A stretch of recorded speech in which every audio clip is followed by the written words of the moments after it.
Keisha Alverina sangat mencintai tunangannya, Rafa Ardian. Bahkan setelah mengetahui Rafa ingin membatalkan pertunangan mereka, Keisha masih sering membayangkan kehidupan pernikahan yang bahagia bersama pria itu. Namun semua harapan itu runtuh ketika ia melihat Rafa pergi bersama seorang wanita dan mengira pria itu telah memiliki kekasih baru. Merasa tidak ingin menjadi penghalang kebahagiaan orang lain, Keisha memutuskan untuk segera mengakhiri pertunangan mereka. Setelah mengirim pesan persetujuan pembatalan pertunangan, Keisha berpikir ia tidak akan pernah bertemu Rafa lagi. Namun keesokan harinya, Rafa tiba-tiba menghentikannya di tengah jalan. Dengan nada tajam, Rafa bertanya apa sebenarnya yang sedang Keisha coba lakukan. Keisha yang kebingungan balik bertanya apa maksudnya. Rafa menjelaskan bahwa kakeknya marah besar, karena mengetahui ia ingin membatalkan pertunangan. Ia langsung berasumsi bahwa Keisha telah mengadu kepada sang kakek untuk memaksanya tetap menikah. Keisha benar-benar tidak mengerti tuduhan itu. Rafa terus mengatakan bahwa semua ini hanyalah trik, murahan untuk menarik perhatiannya.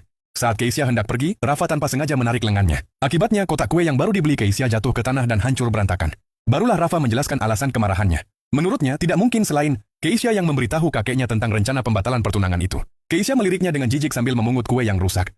Namun Rafa masih terus berbicara. Bahkan dengan dingin mengatakan bahwa ia tidak akan pernah memiliki perasaan untuknya. Kesabaran Keisha akhirnya habis. Ia langsung menyebut Rafa sebagai pria narsisis yang terlalu percaya diri. Dengan tegas ia mengatakan bahwa dirinya sama sekali tidak pernah menghubungi kakek Rafa. Namun, Rafa tetap tidak percaya. Karena lelah menjelaskan, Keisha memilih pergi.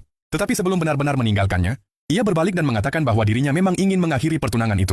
Ia juga mengatakan bahwa ia sudah tahu Rafa memiliki pacar.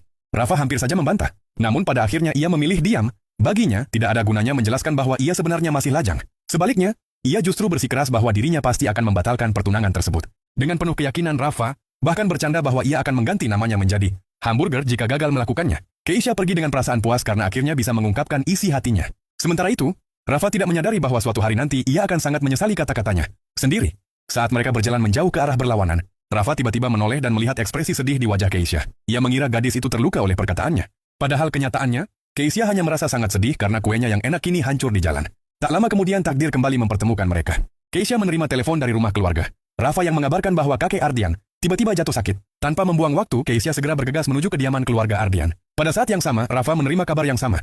Ketika Keisha hendak naik taksi, tangannya dan tangan seseorang meraih pintu mobil yang sama secara bersamaan. Ia mendongak. Dan lagi-lagi melihat Rafa. Kali ini Rafa tidak berdebat. Dengan sopan ia mempersilakan Keisha menggunakan taksi itu terlebih dahulu, sementara dirinya berlari mencari kendaraan lain. Sesampainya di rumah keluarga Ardian, Keisha tiba hampir bersamaan dengan Rafa. Di sanalah mereka akhirnya mengetahui kebenaran. Pengasuh keluarga menjelaskan bahwa Keisha sama sekali tidak pernah mengadu kepada kakek Adrian. Lelaki tua itu mengetahui kabar pembatalan pertunangan dari sumber lain. Mendengar hal itu, Rafa langsung terdiam.